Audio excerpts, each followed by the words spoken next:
হ্যাঁ, আমি ওই ছেলের বাড়ি থেকে বলছিলাম। হ্যাঁ বলুন।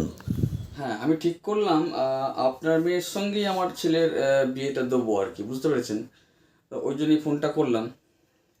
আচ্ছা, তাই নাকি? হ্যাঁ, এবার ধরুন ভালো বাড়ি, ভালো পরিবার এটা তো চট করে পাওয়া যায় না।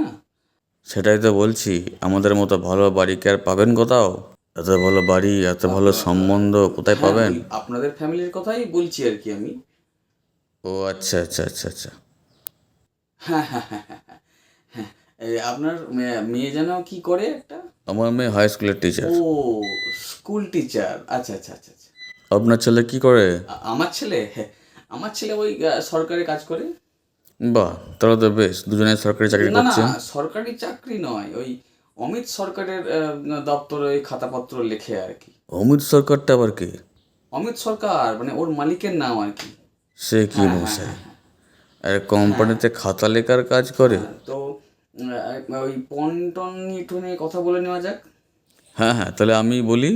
ও হ্যাঁ, হ্যাঁ, বলুন, বলুন, বলুন। এই ধরুন 10 লাখ টাকা ক্যাশ, 10 ভরি সোনা, একটা 4 চাকা গাড়ি, আর ওই ও যা হ্যাঁ, হ্যাঁ, লাগে আর কি। এই তো খুব ভালো জিনিস।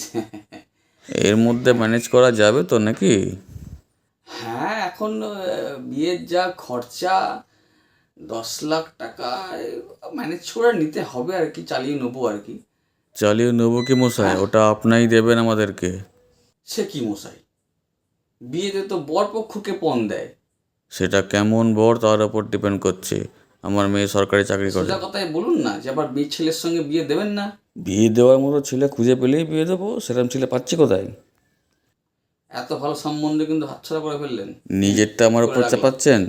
খুব কষ্ট হচ্ছে না? এত ভালো সম্বন্ধ হাতছাড়া হয়ে গেল বলে।